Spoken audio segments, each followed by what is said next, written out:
Introducing Indian River Connections, a collaboration to spotlight Indian River's characters. Interviews, biographies, life stories, and projects. These are the people behind the scenes. Business owners, entrepreneurs, journalists, activists. Extraordinary everyday citizens, each with a story.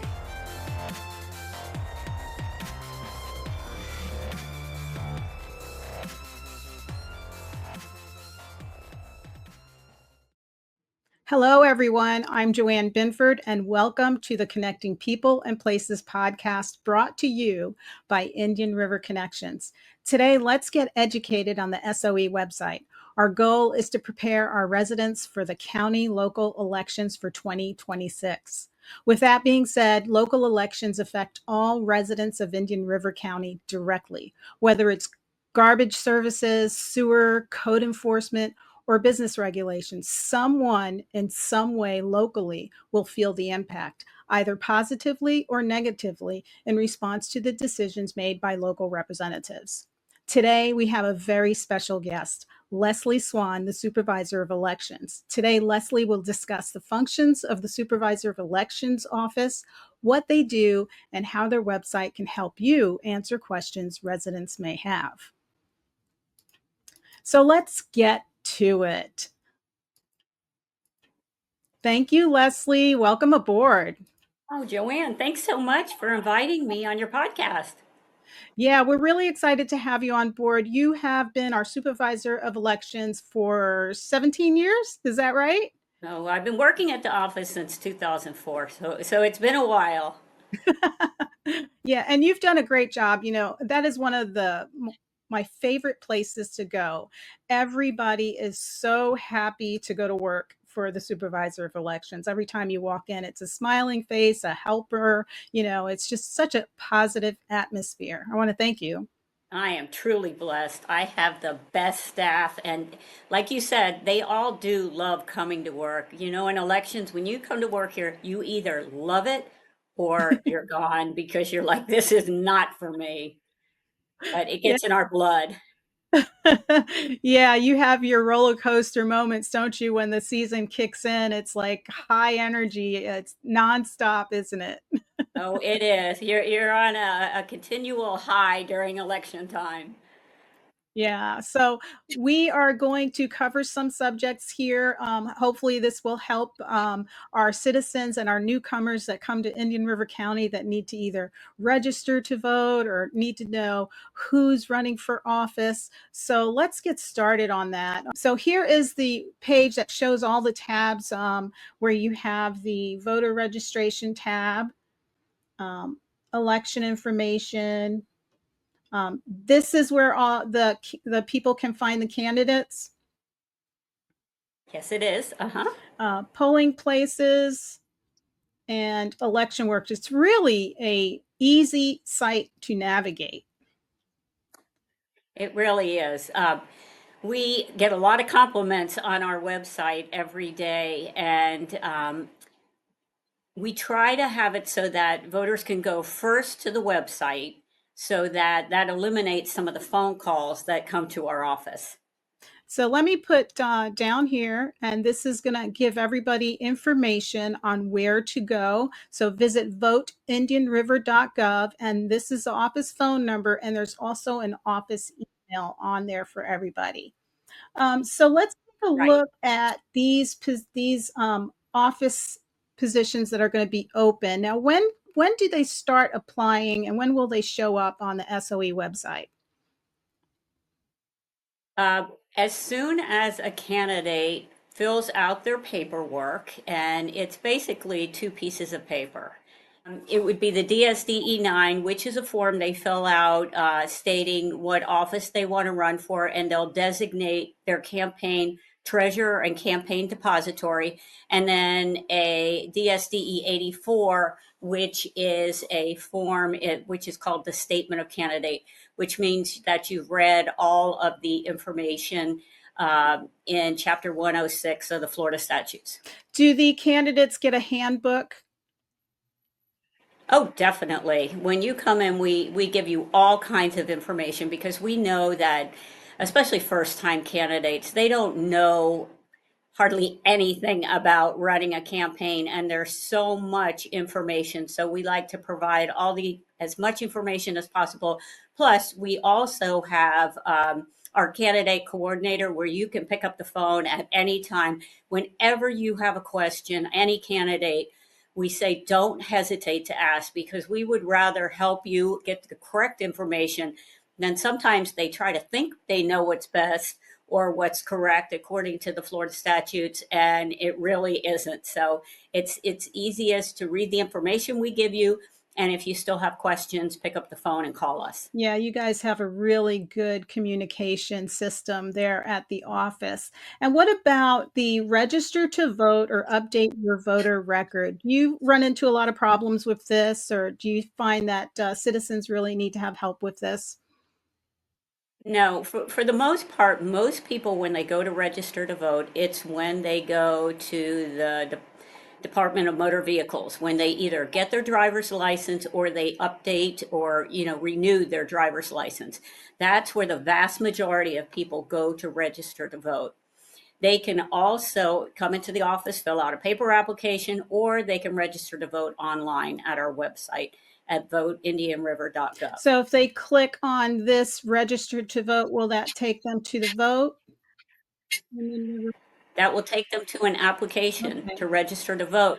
But the main thing, if you register to vote online, you are gonna have to have you have to have both your driver's license number and your last four digits of your social security number, because you can't go any further in the application if you don't provide those two. And the reason the driver's license is because we capture your signature from when you go to register to get your driver's license. So they can electronically send it over to the Supervisor of Elections office. Otherwise, if we don't have your driver's license information, we wouldn't have your signature. Okay. So that's why you have to have both. Right. And I see down here they could also print a PDF and fill that out and bring that into the office. Absolutely, yes. And those are a lot of those people print it out because they don't have their Florida driver's license and their social that are in our records. Okay, great. My partner has joined us. Let's bring him on up. This is John Karapi. He's one of our partners with Indian River Connections and the People and Places. Uh, How are How you you? doing? I am well today. so let's move on to vote by mail. Because I know that some people had an issue with vote by mail because they kept thinking, I already signed up vote by mail last election. Why do I have to do it again? That's a new law that went into place, isn't it? I'm really glad you brought that up because the legislature did change the law. And it used to be you could sign up for a vote by mail ballot through two general election cycles, which is 4 years. And then we used to have a checkbox. And if you checked that box, you would continue receiving mail ballots. Well, they changed the law after the 2022 election. And so we had about, oh gosh, it was like 45,000 vote by mail requests. And as of January 1st, 2023, they all expired. So we here in Indian River County made a huge effort, and we're doing it again because we just had everyone fall off the list again after the 2024 elections. It's only good through one general election cycle now, which is 2 years. So what we've been doing at the office is this year we have about 23,000 email addresses for folks that fell off the vote by mail list. So we've sent those out, and then there's about 3,000 additional people who did not have an email address. So we are actually calling them on the phone, and they are blown away. They're like, "You're really calling me to renew this?" So we're trying the best we can to get people back on that vote by mail list because voting by mail is so convenient. We send those ballots out to our military and overseas 45 days before the election. And for the stateside civilians, they go out 40 days before the election. And so you have a lot of time to, mull over your ballot, and then you can either mail it back to us or during the early voting period, you can bring it to one of our secure ballot intake stations, or you can walk it into our office. Wow, that's great. I mean, but that's a lot of work too to try to get everybody back on board. So I'm hoping that, by doing this podcast, we're going to reach a lot of those groups out there because we're going to be on social media pushing this out, getting everybody ready for that 2026 election and to start using that SOE website to go there, look up your candidates, see, they can even look at their funding, their financials and check that out and see where they're going. And it's really a great website. It has so much information for the citizen. And I really want to get that out there for you guys. And You know, they can also track their ballot status as well. right. That's where I was going next. You have all these people who are afraid of the post office. And I have to tell you, when we mail those ballots out, I usually get my ballot within 2 days, which is pretty quick. So it takes a little longer for those that are going out of the state. But you can track your ballot. You just go on to our website and you put in your identifying information. You can look up the day you requested it, the day we mailed it, the day it came back to our office. And if there were any issues with your ballot, let's say you forgot to sign the certificate envelope, or we feel like your signature doesn't match, you can be notified of that issue by going on our website. But we also, whenever there's an issue with your ballot, it's the same day. We either email you, call you, because we have a way in Florida you can cure your ballot, the signature. If it's missing, or if we feel it doesn't match, then you can fill out a cure affidavit form. And as long as you get that form back to us with a piece of your identification, a copy of it, by the second day after the election, your ballot will count. That's great. And and it's not, our staff kind of flags the one ballots that we think the signature is questionable. It is not my staff that decides whether the ballot is accepted or rejected. It is a canvassing board. And the canvassing board is made up of a county court judge. It's usually the chairman of the Board of County Commissioners, unless they're on the ballot, and myself. And we pull up all your different signatures on file and try to see if there's one with a similarity. And then at that point, the second day after the election, if we feel it matches, then we go ahead and count the ballot. If we feel it doesn't match, or if the signature is missing and the voter didn't cure it, their signature deficiency, then it's not counted. Yeah, that's probably a busy time. Sounds like a pizza workday. Where you're sitting there Oh, for it is hours very and bring busy. us lunch. We're still busy. Yeah, but people don't realize my team at the elections office, we verify every one of those signatures on those ballots. Some of them think a machine does it, some of them think we don't do it, but we look at every single signature. Yeah, that's really important to know. And then Florida is also a closed primary election. Can you explain that to people? Because some people just don't get it. That's probably the biggest issue we have during primary elections.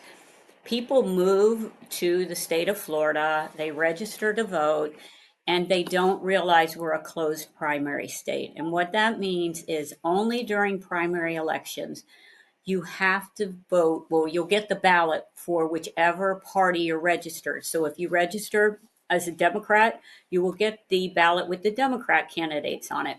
If you're registered Republican, you'll get the ballot with the Republican candidates. And if you're registered no party affiliation, you will only have the races that are not partisan on your ballot. And a lot of people come to the state and think, well, I can just pick whichever ballot that I want. And that is not the case in Florida. And well, gosh, we've been doing this since the 1930s. I think it is a closed primary election state. So that always gives us a little bit of issues. So we try to get the word out before every primary election Hmm. to make sure if there's a special candidate that you want to vote for and they're registered in one of the political parties or a minor party, You have to make sure that you are registered with that party in order to see that candidate on your ballot. Right. And the primaries are important because it helps push that candidate to the general election. So Yes, they So are. if they're worried about changing their party at that time, they're pretty much hurting the person that they want to vote, because their vote really speaks volumes when it's a lot of, for example, you could have a lot of Democrats that want an independent that's running, but if they can't vote for that independent, they can't would they be able to But the vote for that independent, independent? well, the independents, Don't. any minor party or no party affiliation candidate or a write-in candidate, they all go straight to the general election. Okay, that's good information. So then that means Yeah, if so it's mostly Republican ballot or a Democrat ballot. One time there were two candidates from a minor party, so we had to have a fourth ballot style because then we had the Republican, Democrat, I think it was the Green Party, and no party affiliation. right. So if I got a question, if all of the candidates running in the primary are one party, do you still have to change your party to vote for them in the primary? No. That is called a universal primary contest. So in Florida, if all the candidates are the same party affiliation, that means the winner is going to be selected at the primary. So it opens it up, and everyone, no matter how they're registered to vote, gets to vote in that race because it's over after the primary. Right. Very good. Very good. I wanted to ask that question because a lot of people were wondering about that and didn't really know the answer to that. So that's good information. Also, what kind of voting system are we using? A lot of people don't know what we're using as a voting as a system. Okay, so a little education. In the state of Florida, we have our own, it's in Tallahassee with the Division of Elections. They have their own group that certifies voting equipment. And we cannot buy any type of voting equipment unless it's certified by the state. Currently, there are two vendors. One is Dominion Voting Systems, and one is ES&S. And the great majority of counties have the ES&S system. The entire state of Florida votes using a paper ballot because you've heard a lot about everyone talking about electronic voting machines. Well, everyone that votes with a paper ballot, whether you use the machine that's in front of you, the DS200 precinct scanner and tabulator, and then we have one other unit called the Express Vote, which we have to have one at every single polling location because this unit is designed for voters with disabilities. If you're sight impaired, it has a touch screen. It has where if you are paralyzed, you can hook up a sip and puff machine or rocker paddles. So it allows a voter, no matter what their disability is, to vote independently.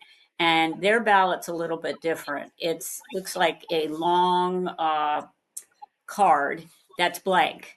And they insert it into the express vote machine. They make their selections and then they, cast their ballot and the card comes out and they have to deliver it into the tabulation system that the DS200. So it's really a cool device. And a lot of people say, well, if you can't see what you're voting, how are we going to know it marked the right choices? Well, it's really smart. You can stick the card back into the unit and it will read back to you all the choices that you made. Wow, that's pretty So awesome. the advantage of paper ballots is that you can always have something to refer back to when you have a recount. If it goes down to a manual recount, you can actually count the people's choices. Very good. Very good.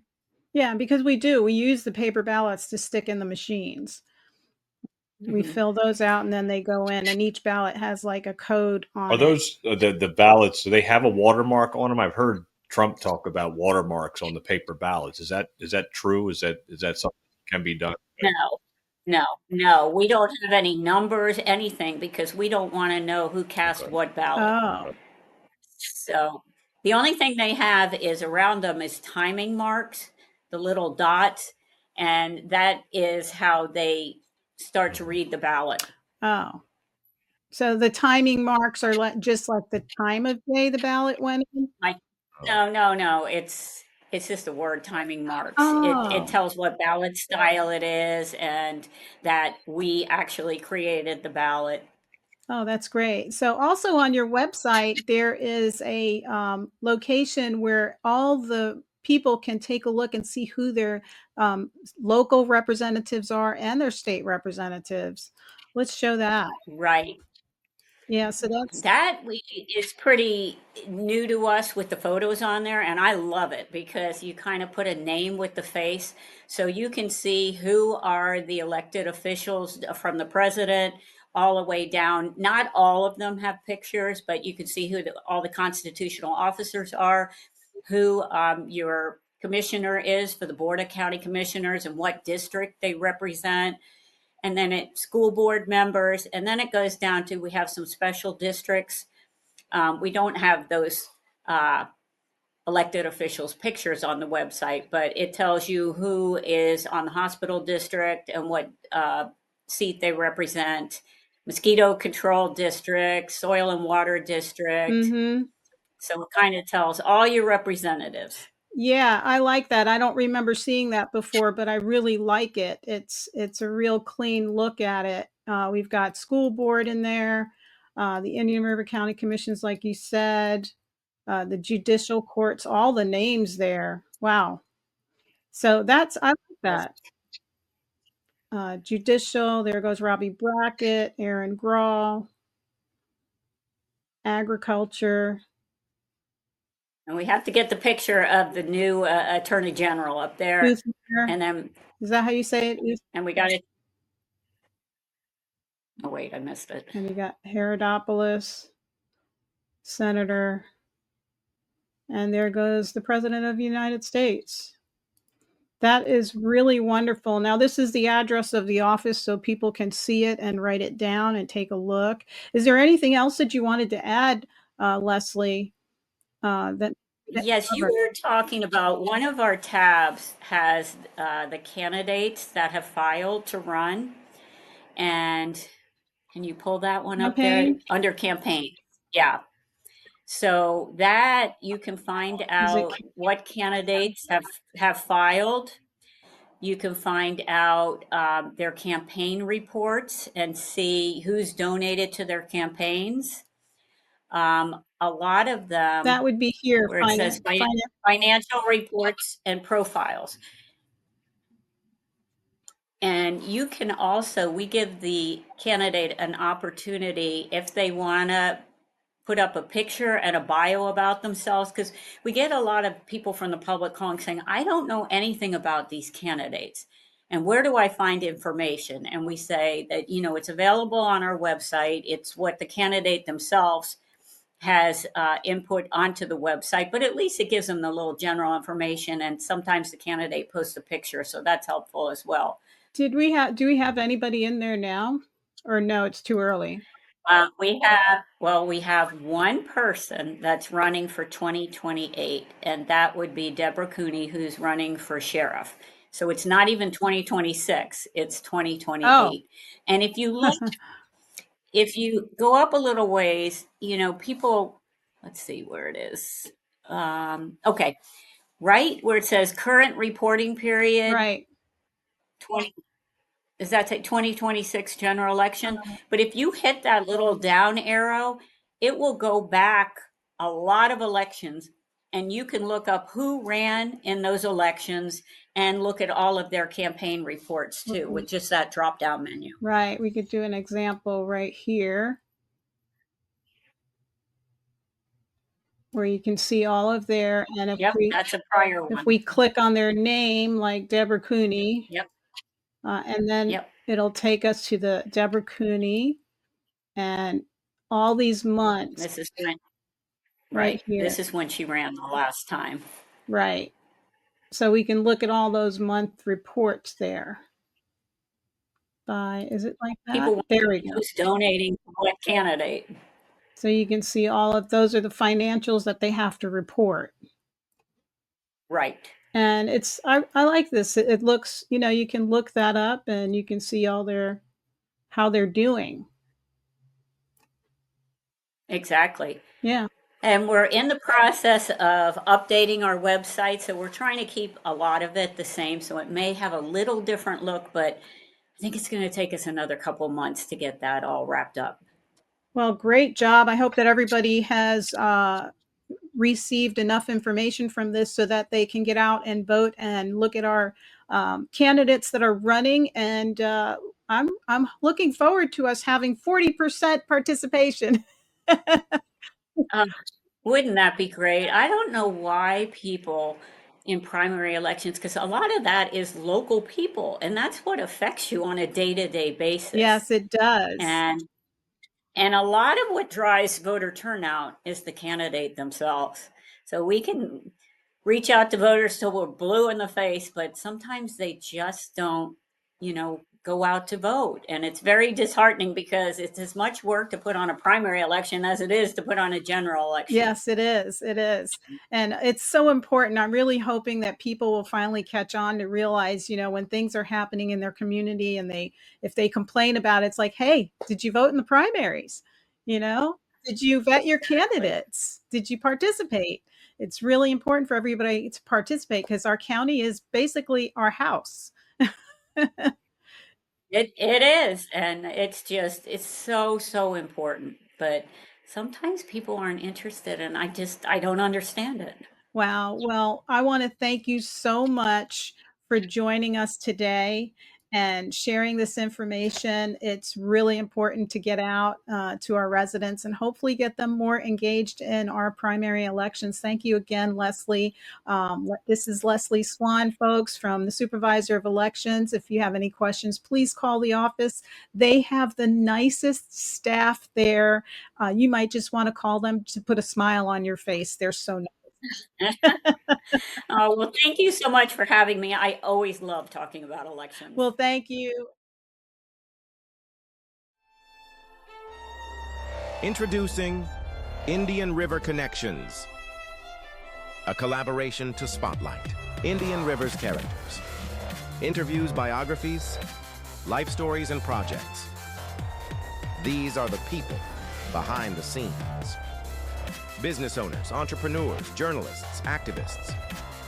Extraordinary everyday citizens, each with a story.